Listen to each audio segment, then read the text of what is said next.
تماشاوانی گلک هجا جارتم بو برنامه خوب خیر بین تارم ایروجی بناو نشان مقتضى صدر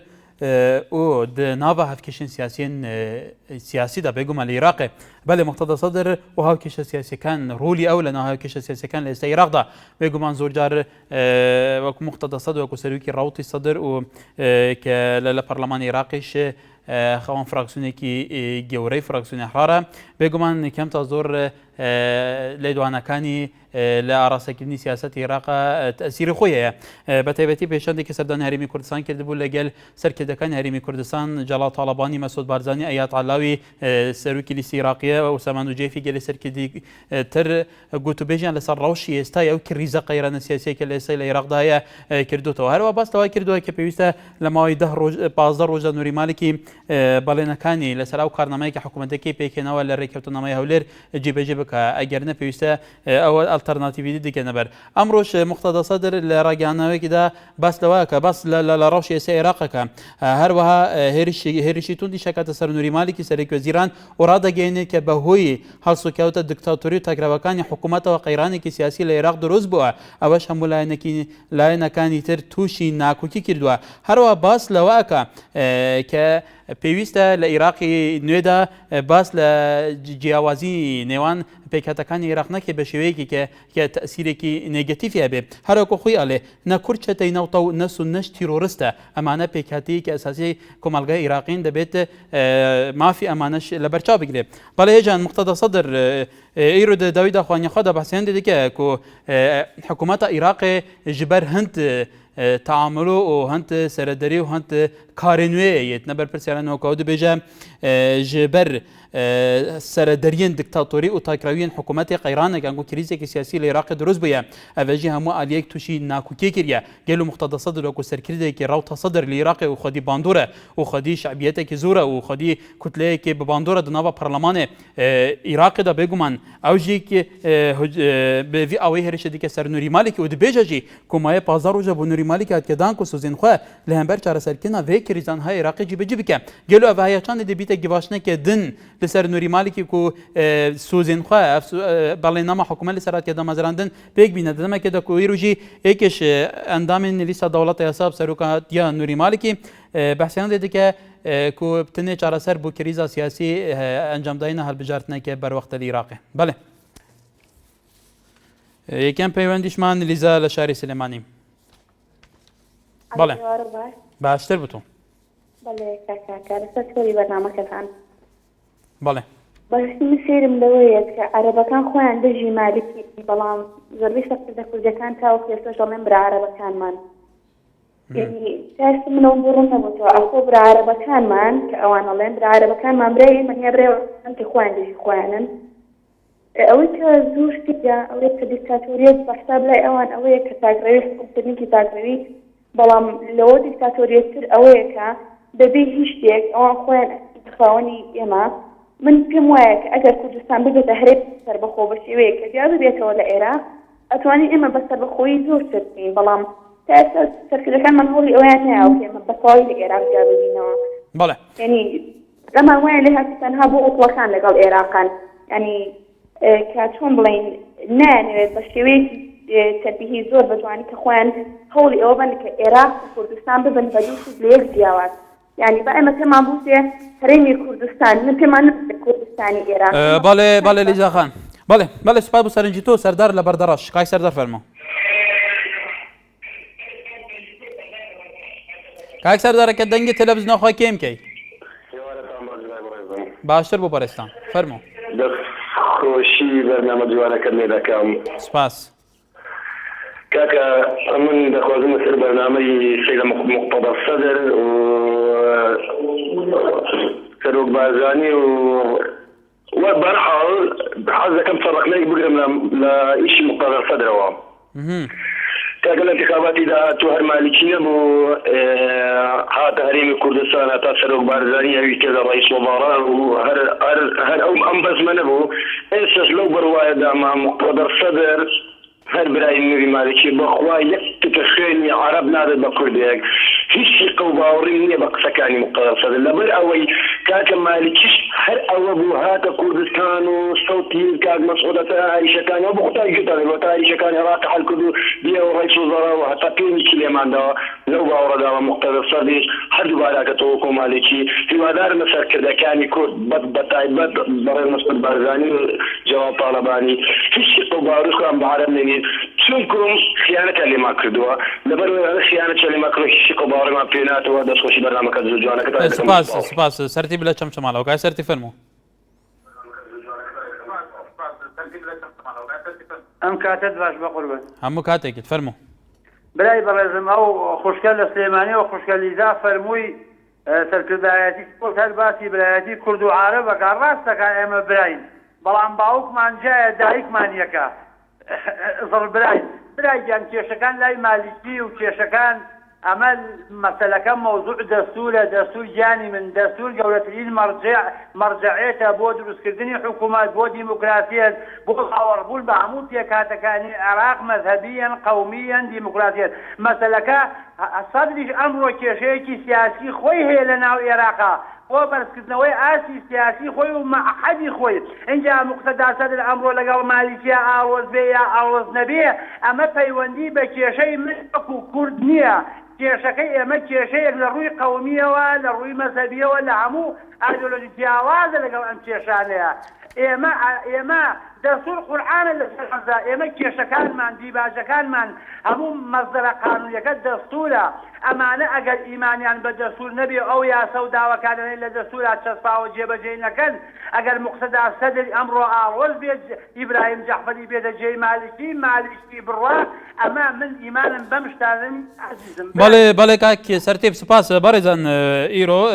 بەردەفکە مەکتەبە سیاسیە پارتیا دموکراتە کوردستانی جەعفەری ئیبراهیم بەحسێنە دەکەی کە ئەگەر نوری مالکی بێتەلادان ئیبراهیم جەعفەری لە شونای بێتەدانی گەل و ئیبراهیم جەعفەری ژیلبەرێ هەن ئەو کەسە بوو کوردان تۆمەتبار دەکرد بە جیبەجینەکردنا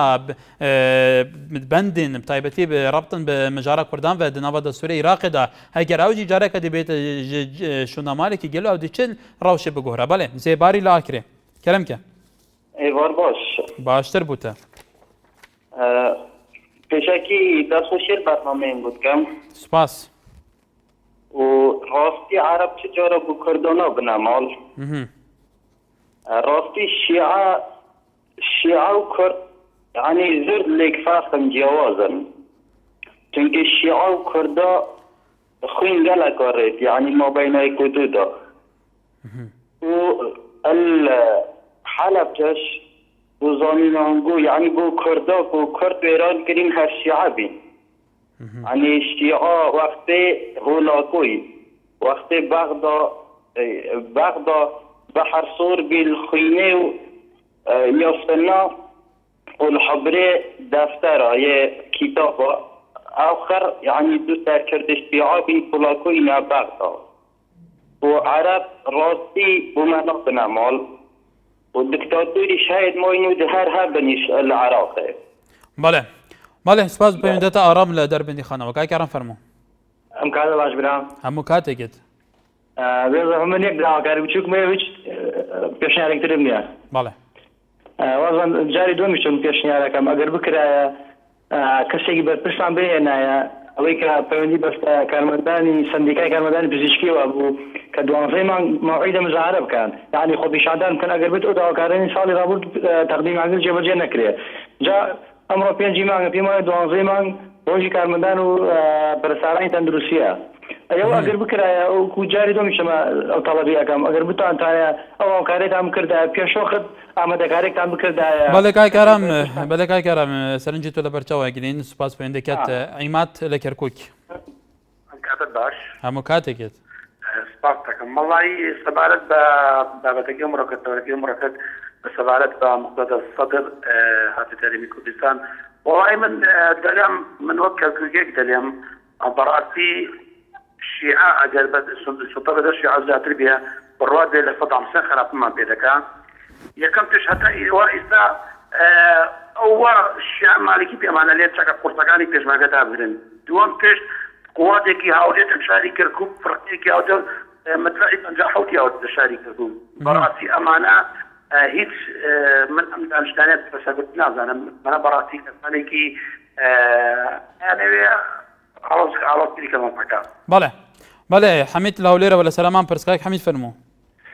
لە هەولێری پایتەختەوە ئەو کاتەتان باش هەموو کاتێکت دیارە سەبارەت بەو تەوەرە گرنگی تایبەتی خۆی هەیە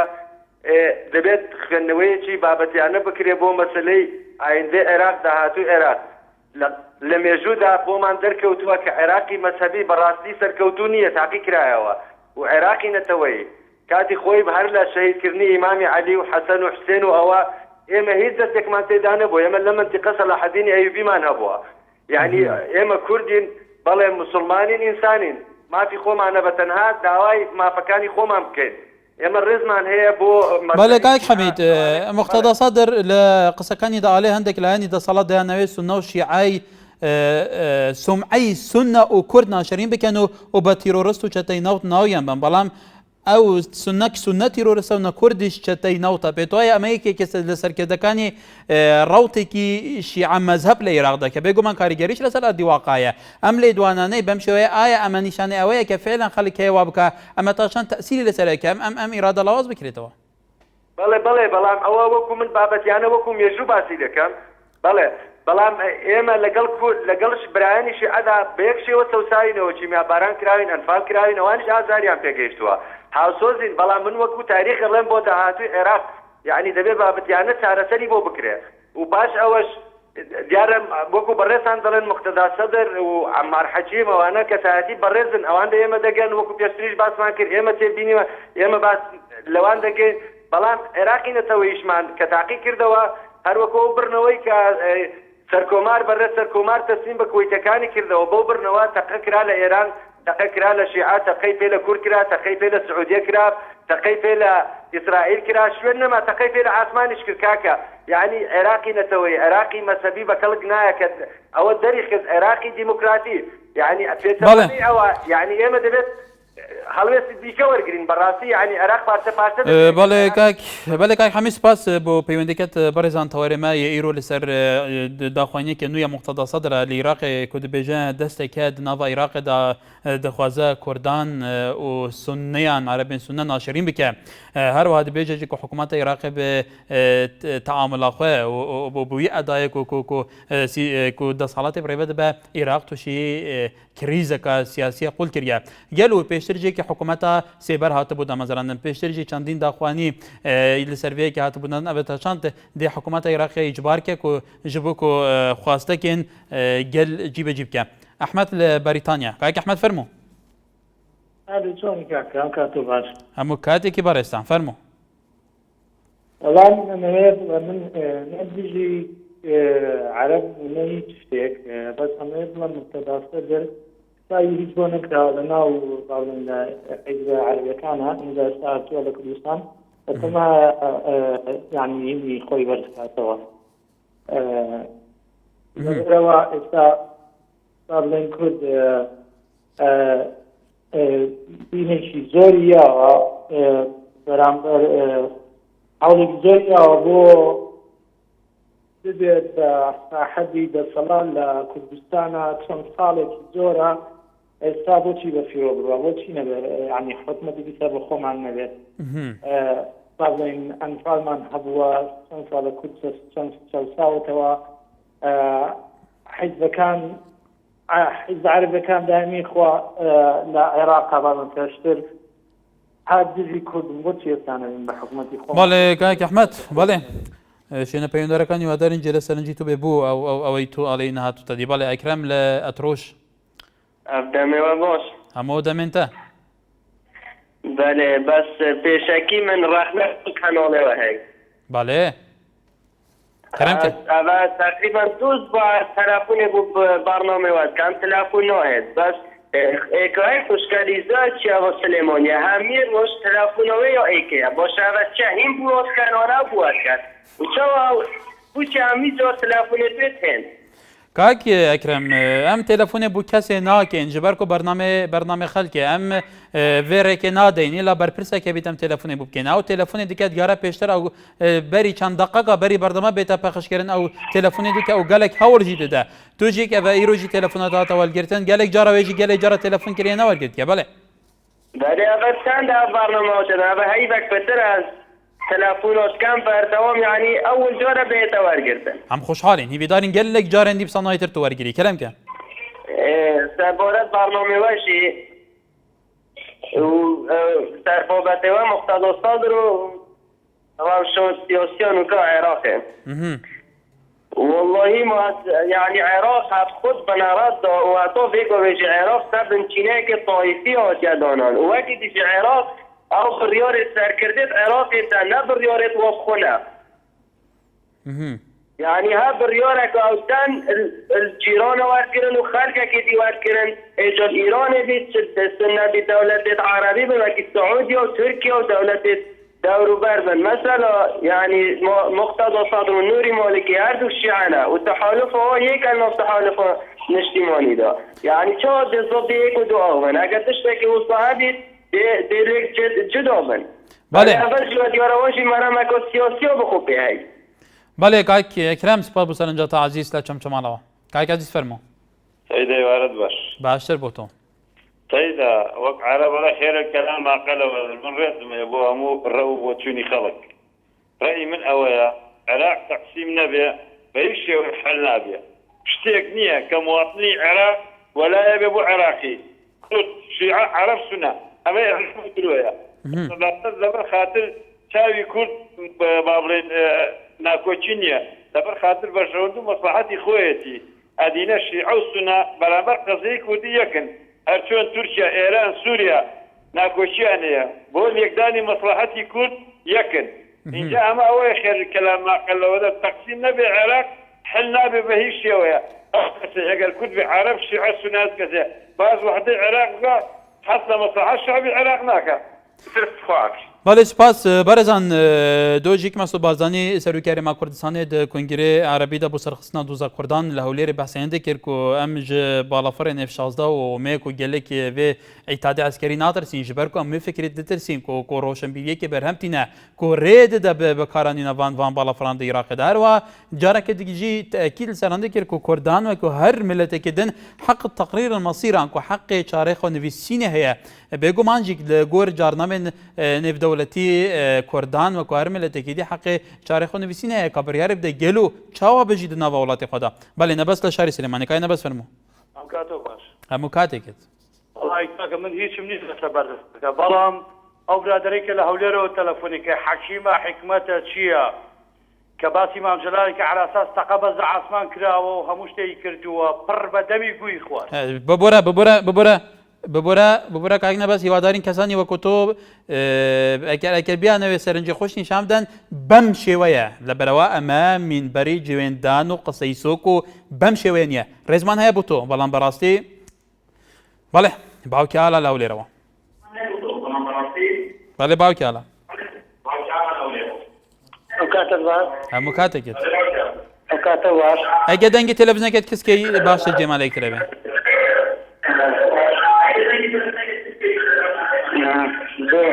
زۆر سپاس بۆ تۆرە جوانە بەڵێ زۆر سپاس بۆ تۆرە جوانە بەڕاستی کێشەکانی ئەم ڕۆی کوردستان بەغدا کێشەی زۆر سەرسوڕمەرە کەس تێناگاتن لەلایەک میدیا عێراقیەکان نازان سەرچاوە باس دەکرێ ئایا مەسعود بارزانی بەڕێز کاک مەسعود بارزانی لەسەر هەندە کێشەی نەفتی عەلەسەر لهنده چیز لکردستان در نخره ولی چیزی نفنیه ولی چیزی ماده 139 و 900 براکانه يعني براسي أنا خلص كردستان ترمان للشوال وتشانا. سيدا كان لا قناة ميديا ثاني خومان عزاز كان سيدا كان نفتو وشتانا هم لو إيران دروا وانيا بالنسبة هاتني مقتضى صدري بري مقتضى صدري لبنا ما لقش تيكو شر يعني بعقد أو أنا وكو خينا لخيني كردستان لقى كرد كان تكربوا ئێمە لێرە کە ئێمە ناوی پشت بە سونەکان ببەستین بەڕاستی سونەکان ئەوانە هەر ئەو سونانە بوون خەڵکی کوردستانە دەچەوساندەوە هەر ئەو سونانە بوون دەبابەیان هینا سەر کوردستان هەر ئەو سونانە بوون کوردیان ئەنفال کرد بەڕاستی ئێمە بە هیچ شێوەیەک نابی دەگەر ئەو سونانە شەراکەتی بکەین ئێمە لەگەڵ شیعەکان هاوشەون مالیکی خراپ وەکو جەعفەری لای بالایەک بە و هەموو شیعە خراپ نییە من وەکو کوردێک بەڕاستی هیوادارم بەڕێز حەکیمەکی وەکو بەڵێ باوکی ئالا بەڵێ بەڵێ سپاس بەیندەکەت دلانی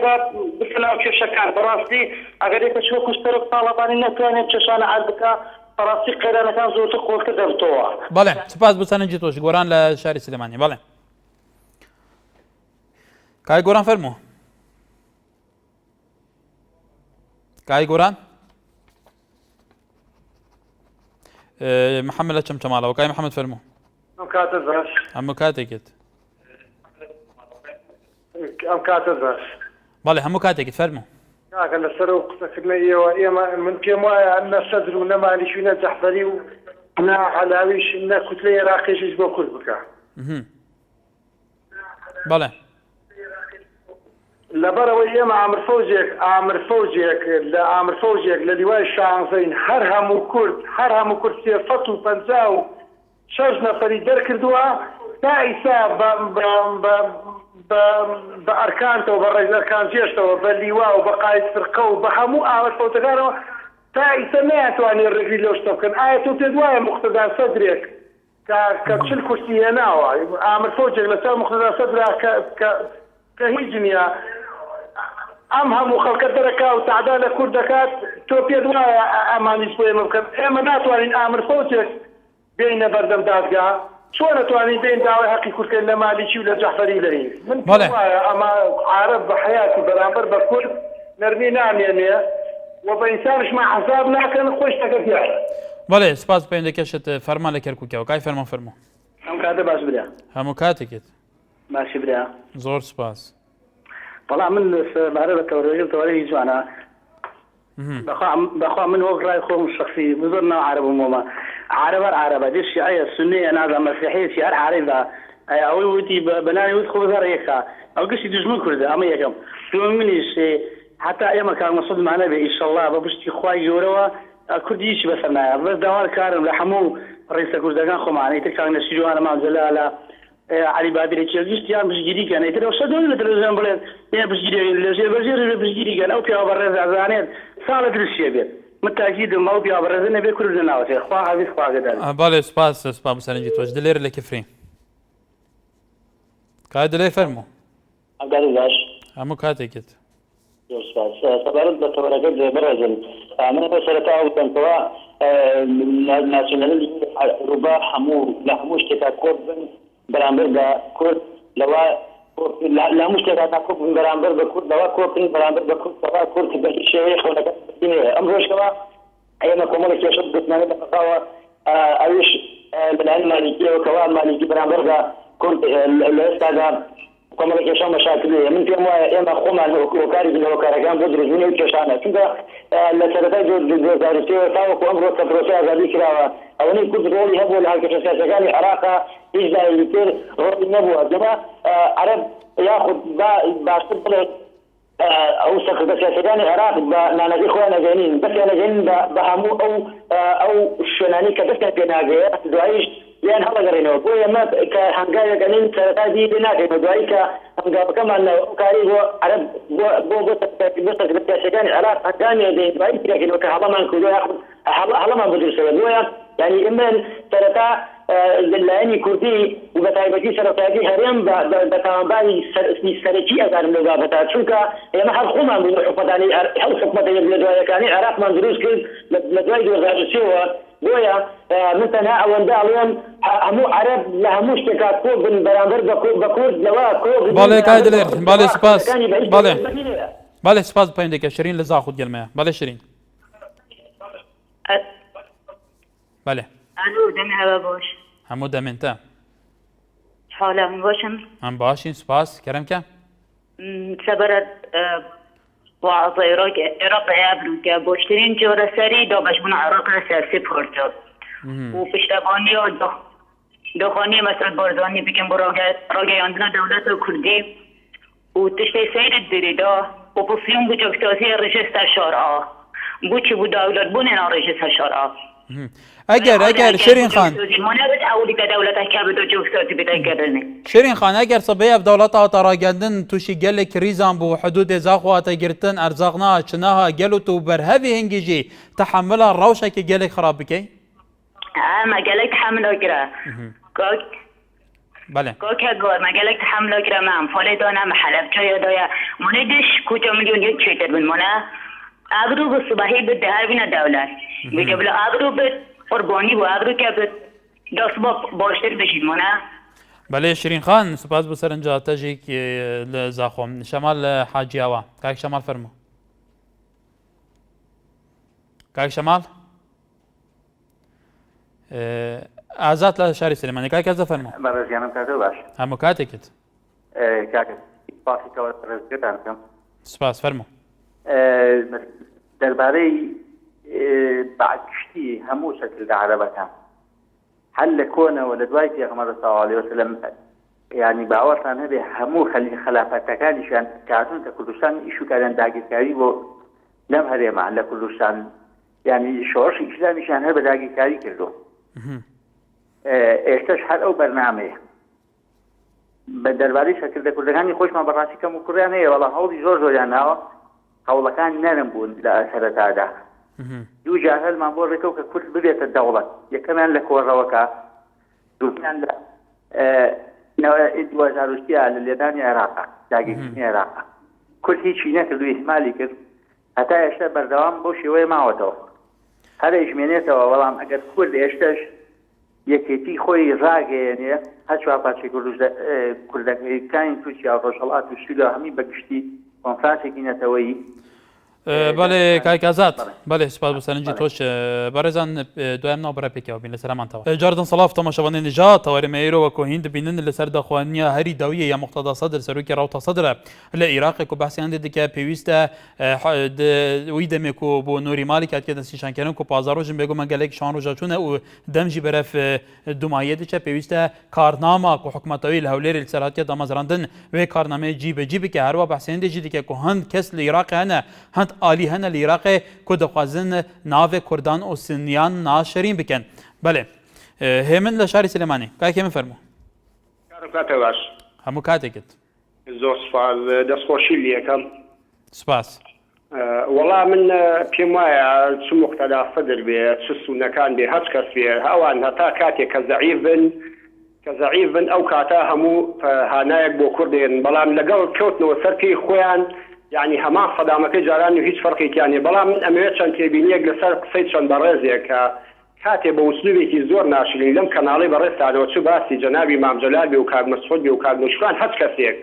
يعني ئێمە لەم کاتایە پێویستمان بەم کەسانە نییە بەڕاستی بەم شێواز و بەم ئەدەبە ناشیرنە لەسەر ئەم کەناڵی بەڕێزتان قسە بکەن ئێمە لەم کاتایە مەفروزە هەموو لایەکمان یەکدەنگ بین یەک هەڵوێز بین لە پێناوی کێشەکانی خۆمانە چی پێویستەکات و بەم شێوازە سەرکردەکانی خۆ بشکێنی لە کاتێکە عەرەب کێتە سەر مەسەلەی کێشەی کورد بە دوژمن و هەر هەمویان یەکە گرنگ بۆ لەناوبردنی کوردی چی پێویستەکە وەی وایە ئەڵێ سەرۆکی هەرێم نەبێ ئەم میلەتە لە حیاتی دەوڵەتی کوردی نەخێر کاکە جان سەرۆکی هەرێم نە سەرۆکی هەرێم بەتەنیا نە سەر کۆمار و هیچ کەسێک بەتەنیا ناتوانێت ئەمڕۆ لە کوردستانە مامەڵە بکە ئەبێ هەر هەمویان یەکدەنگ و یەک هەڵوێز بن بۆ مافەکانی ئەم نەتەوەیە کە بەدەستی بێن و سپاسانەک سپاس بۆ سەرنجی تۆ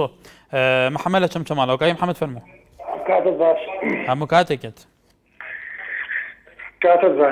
هەموو کاتێکت فەرموو برای بەڕێزم لەسەر کێشەی کورد کاکەجا من پێم وایە بە حیاتی عەرەب دگان نانێتە دەوڵەت کوردیشان نەک دەوڵەتی کوردی بۆ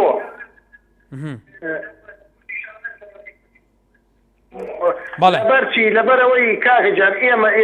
ئەوان سەرکردە سیاسیەکانیان ئاوا بیرەکەنەوە قەناعەتم پێ بکە شوانەکانیان ینی شوانێکم کە زۆر دواکەوتی ینی زۆر نەشتە دگان نانێن ئێمە کە کوردی کاکەجان ئێمە لە جێشی عێراقین اصلا احتراف ما هرتي ناقل جو ما ناقل بكردي اتفاق شيء كلمه مثلا كذا لي واحد تخوره ضابط امريكان انت عدامه اللي كان استخبارات كان يعني حمو يعني وضع عالمي اشكرا كذا سر كذا كرد زاني مش كذا كاتقلن لە جێش عێراقا کورد پشتی شێری بەرکەوتەوە کام پشک حالیان وا دوێنێ کاک مەسعود کۆبوونەوەی کردە لەگەڵ مختەدا سەدرا ئاین شەو مالکی خواتی نازۆ بۆ کەرکوو کاکە ئێمە بەدەست ئامر فۆجێک بێتە پەن مەقەدەم مستەفای ناوە ئامر دیواکەمە کاک محەممەد دیارە لەسەر هێری پەیوەندی نەماوە ڕەهاند لەو لێرەوە کاکران فەرموو ئەو کاتە باش هەموو کاتێکێت بەڵێ دەستخۆشی بەرنامەکەتان لێ دەکەم سوپاس فەرموو بەبوونەی یادی هەر چەندە پشتەوەری بەرنامەکەتان سەرەوە نییە بەس بەبوونەی تێپەڕبوونی 2 ساڵەی شەیدکردنی عوسمان سەربرد بادر وەگشت شەیدانی ئازادی قەڵەم دادەنوێنم بەڵێ دەربارەی بەرنامەکەشتان بەڕاستی لە ساعتی کوردستان پێویست ناکا یعنی وەکو گفتار دەوڵەتی کوردی ڕابگەێنرێ ئەبێ بگەڕێتەوە بۆ هەموو شتەکانیان بگەڕێنەوە بۆ پەرلەمان لەبەرەوەی پەرلەمان دەنجی خەڵکە بە گفتار دەوڵەتی کوردی ناتوانێت ڕابگەێنی شتێتری تریشەیە کە ئینسان ئەبێ لە خۆی لە واقعە لەسەر ئەو شتانەی وەکو دەوڵەتی کوردی ڕاگەیانی دەوڵەتی کوردی ئەبێ ڕەهەندێک اجتیماعیەکان یعنی لە ئۆپۆزیسیۆن چۆن ئەوانەی تێدا بەشدار بی بەڕاستی بەڵێ کاکران سوپا بەسەرنجی تۆش هاوار لە شاری سلێمانی بەڵێ ئەم کاتە باش هەموو کاتێکت دەستخۆشی بەرنامەکە لێەکەم سوپاس کاکە سەبارەت بە تەوەرەکە دەستخۆشی لێەکەم ئەو پیاوە پیاوێکی بەرز و بەڕێزە هەموو کاتێتوانی جیا لە سەکردەکانی عێراق بە تایبەتی سەکردە عەرەبەکان ئەتوانێت کورد پشتی پێ بەسێ و هاوکاری بکات و ئەویش هەموو کاتێ مووقیفی مەردانی خۆی نواندووە سەبارەت بە هەموو دۆزەکانی کورد هەموو کێشەکانی کورد جا سەبارەت بە ئەم قسە و سەڵەکانی کە لەسەر تەلەڤیزۆن ئەکرێت بەڕاستی بە سەکردە کوردەکانی خۆمان چ لە لایەنگرانی یەکێتی و چ لە لایەنگرانی پارتی بەڕاستی ڕەوشێکی زۆر زۆر ناشرینە یعنی ئەم چینە ئەگەر نەمێنێت ئەم چینێکن هەموو کاتێ چینی و شەڕی ناوخۆن ئەو کەسانە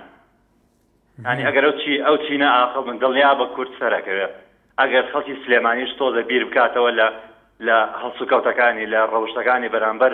ئیدارەکان یان چۆنەڵێ نەرمتر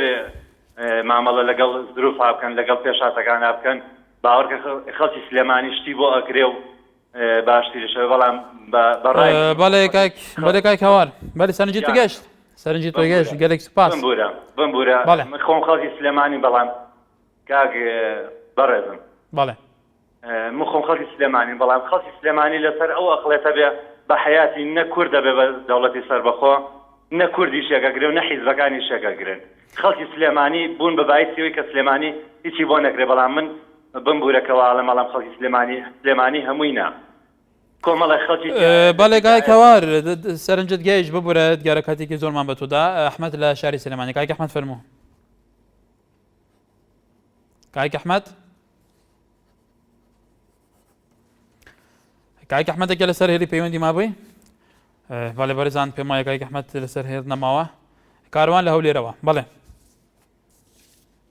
کاک کاروان بەڵێ ماوم بەڵێ فەرموو کاک کاروان کاک کاروان بەڵێ سلام علیکم عەلەیکوم ئەسسەلام دەستخۆشی بەرنامەکەتان یەکەم سپاس والله براکەم بەنسبەت ڕاگەاندنی دەوڵەتی کوردی یاخۆ دروستبوونی دەوڵەتی کوردی من پێم وایە عەرەبێکی عێراقی هیچ جیاوازی لەگە عەرەبێکی تونسی کە لە دەو بەحرێک دانیشت بێ ڕاو ماسی بۆ خۆی بکا پێی بڵێ دەوڵەتی کوردی دروست بێنێ نەکەین بە هیچ شێوەیەک لەگە دەوڵەتی کوردی دانینا یعنی ئەوە بێکردنەوەی هەموو دەوڵەتانی عەرەبیە و یەک دەوڵەتی عەرەبیش تا ئێستا کە یەک هەڵوێست نەبووە بەرامبەر بۆ هەموو مەلەتیانەی بەسەر گەلی کووردا هاتووە بۆیە من دروستبوونی دەوڵەتی کوردی پێویستی بۆی هەیە بەڕاستی خۆمان ناو خۆمان یەک بخێن و خۆمان یەک بخێن و دەوڵەتێکی بەهێز دروست بکەین بەڕاستی يعني دولة كردي بيوستي بابنيش اقتصادي زور بهيس منه وخوم كاسكارم لبازار سوزفروش عن شاري هولي دولتين كارسات لبو إما أوية كبراسيلات وان دولة كردي يعني بنية اقتصادي من بهيزة بالي كاروان بالي خواردن سوزان مدوى خوراش خوما دابين بكيكا لبيشيدا أو شانا همو برهمنا أو خويما همو لما تواني خوما ببرهمي خوما براستی خوبم برای بین بله کاروان سپاس بسانجی تو کاروان کو کسبکارێک لە شاری هەولێر هۆشداری ئەوەدا کە دەوڵاتی کوردی دروست بێ پێویستیمان بە بنیە تحتیەکی بێسە بەڕێزان زۆر جارانجی چاودێرانە لە تەنانەت کورد ئەگەر کەرەوز و ئاوی مقاتەر و گەلێکی کێرەستەی خواردنەوەی زۆر سەرەکی لە دەوروبەر لێ ببڕێەوە لێرە لەوانەیە کریزێک قەیرانێک دروست بێ بەڵێ جەمال لە شاری سلێمانی کای جەمال فەرموو. السلام علیکم براکەم. عەلەیکم السلام. دەستخۆشی بەرنامەکەتان یەکەم براگیان. سپاس. براگیان وڵا بۆ مەسەلەی خزمەتی کوردی هەموو کەس پێ خۆشە کەس حەزی بە گوێری چاوی خۆی نییە. بەڵام هەندێک کەسی جوانکەن وەکو ئەم پارچە بوون و دابڕینەش بەڕاستی ئەو شتێکی خراپە. هەندێک کەسی قساکەن بەڕاستی حەقی نییە ئەو کەسانە. ئێستا برایەک تەلەفۆنی کرد لەسەر مەسەلەی مسلمانان و لەسەر مەسەلەی خلافەت. بەڕاستی ئەو شتێکی باش نییە وەختی خۆشی سەدام حوسێن و ئەو جەماعەتە هەر ئەو هەلایان خۆستەوە کە ئەمانە مارکس و جاتی لەگەڵ ئیسلامە ئێمە لەوانی ئیسلامترین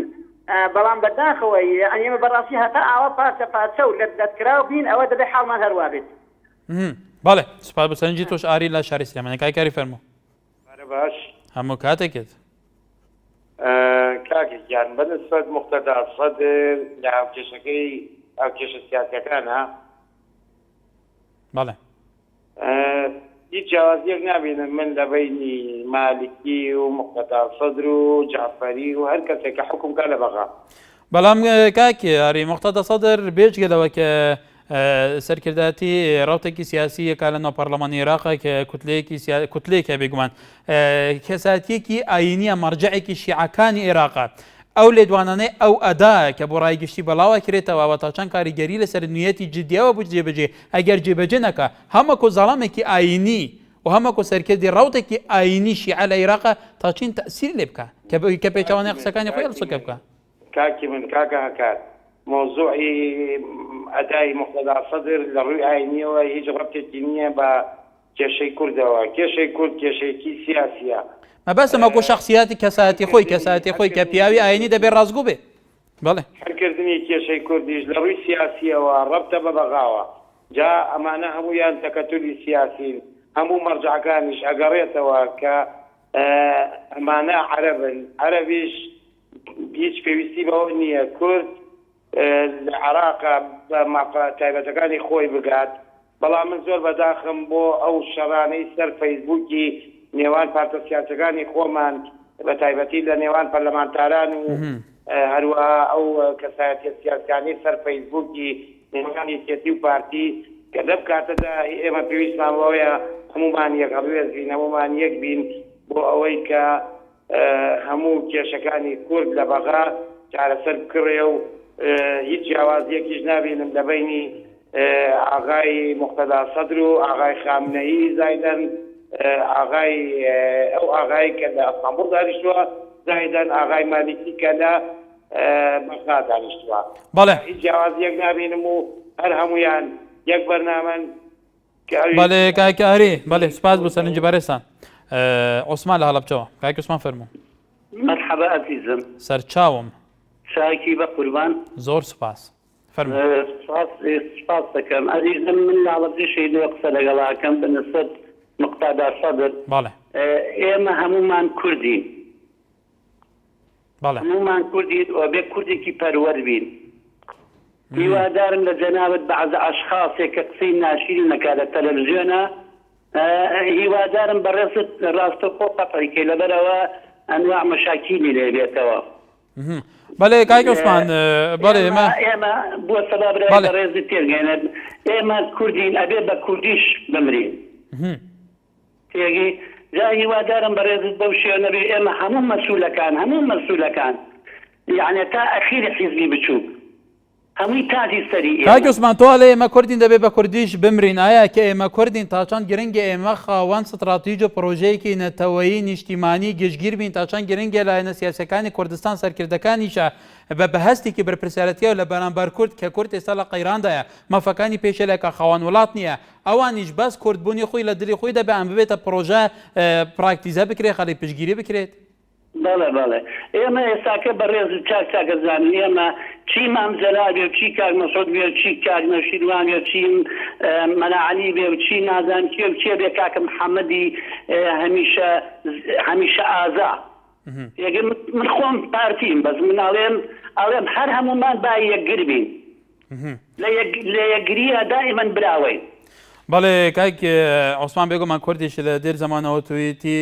یەکگرتن تەنها مەرجی سەرکەوتنە بەڵام تا ئێستا بۆ هەر خەڵک لە یەک بگرن و بوو وەکۆ زۆر چاودێراڵێن یەکیان نەگرتوتەوە کاروان لە شاری سلێمانی کای کاروان فەرموو کای کاروان کای کاروان باوکی ڕۆنیە لە ڕانیا کە گەرە کای کاروان سەرخەت نەماوە بەڵێ باوکی ڕانیا باش سەرچاوم باوکی ڕۆنیا دیارەکەم دیارە معلومە لای هەمومان ئێمە حەراب چشی ئەبێ چست نەبێ یەک سیاسەت و یەک بەرنامەیە هەیە بەرامبەر بکو بەڵام هۆکارەکەی بۆ کارەکەی کە منزاری چێشم باوە هۆکارەکەی چییە کە ئێمە لە دنیایەک پۆشت و پلە و پەیامان هەیە لە عێراقدا لە سەرۆکەی سەرۆکمان بۆ خۆمانی جێگەر حکومەت بۆ خۆمانی جێگەر پەرلەمان دنیایەک وەزیر لە پەرلەمانە کێشەکە بۆ گەیۆتە بمبارێنیە تۆ دەبێت هۆکارەکەی زانی ئەمە بۆ وایلی هاتووە لە کاتێکدا ئەو کارمالیشی کە ئێستا دەخڕێ بۆتە حەنتەر لەسەر ئێمە خۆ باشە بەدەنگی ئێمە بە مفاجە ئێمە بە دەست پێشخەرەکەی بەڕێ سەرۆکی هەرێم بۆتە ئەو پیاوەی ئێستا بەڵام هۆکارەکەی چیەکە وای لێ هات ئەنی من بەدڵیاوەتە درێن باش بزانین هۆکارەکان چیەکە ئەکرێکێکیان بۆ بڵێ کاکە گیان ئێمە دەزانین چ لە 2003ەوە کاکی عەرەب بەشی ئەو بەسون با خزمەت بکەم لە 2003ەوە چ سونەکان زۆر بە باش سیاسەتمەرەکانی ئێمان خوێنێتەوە یعنی ئێمە لە 2003 لە باسی بچین لە حەمرینەوە هێز بەرین کەرکووک وەربگرینەوە بۆ سەر هەرێمی کوردستان تەماشا دەکەیت چمان لێ کرد تاوانمان کرد بەدەر لەمە لە 2003 تۆ دە دنیای پۆستت هەیە مالیشی و جەفحەری و چ هەموو ئەوانەی کە لەسەر کار بوون ویان لێکردن بە زەبری پۆستەکان بە زەبری پارا و دۆسیەی فایلەکان بۆی کە شەوە خوچەکەی بەدەستیانەوە بێ بۆ باشە بۆ ئێستا جێگر حکومەت ناتوانێت هیچ دەنگی بکە بۆ سەرۆک جێگر پەرلەمان هیچ ڕۆیستێکی بەڵێ باوکی ڕۆنیا سپاس بۆ سەرنجی تۆ پەرلەمانتار و بۆ ئەوە کاکە هۆکارەکەی چیە باشە ئەو ڕۆژەی ئەگەر ڕێگام پێ بدەیت ئەخر کاتمان زۆر کەمەوە و کاتێکی زۆریشمان بە تۆدا ئەوە کای کاروانیش لە سۆران باویش کاتمان کاتی پێ بدەین زۆر سپاس بۆ سەرنجی تۆ کاکی کاروان دوا پەیوەندی لە سوورانەوە بەڵێ فەرموو ئەم کاتە باش بەڕێزم هەموو کاتێکت ئەم کاتە باش هەموو کاتێکت فەرموو کاکە لەو کێشەی ئێستا حەراق تێکەوتووە من پێم وایە هیچ کەسێک ناتوانێ و کێشەیە چارەسەکە خودی سەرۆک تاالبانی نەبی من بەڕای خۆم وەکو هاوڵاتیەک بە عەقڵی من ئەگەر لێی گەڕێن بەڕێز مامجەلال ئەتوانی ئەو کێشەیە چارەسەر بکە یعنی بە شێوەیەکی دیالۆگ و ڕێک و پێک ئەو لەلایەکی خەرک تەلەفۆنی دەکات تیارە هاتیە و نازان قەوەتی هینایە بۆ کەرکووک و نووری مالیکی و بەڵێ کای کاروان سپاس بۆ تۆ سپاس بۆ سەرنجی تۆ بەڕێزان زۆربەی ئەوانەی پەیوەندیان کرد تاکیدیان بەشێکی زۆریان تاکیدیان لەسەرەوەیکە پێویستە کۆل ناوماڵی خۆی ڕێی بخەمە زۆر لە دێر زمانەوە هەموو کورد سەرکردەی کورد خەڵکی کورد باسی ڕێکخستنی ناوماڵی کورد دەکەن بەڵام بوو تا ئێستا و ناوماڵا ڕێک نەخراوە گەلو و بێژگەلەوەش خەڵک بەحسیان دژی دەکەن کۆ ئێدی ینی تۆ عەرەب بێت نەبێت شیعە بێت کە بیت گەل کوردارێک ناکەویت گەلێکی شوان ئەبە بە مەحاڵ دزانی بەرە هەیە سبەیە تەوەرەکی گەرمتر دەخزمەتەوە دەبین هەر شاد و بەختەوەر بن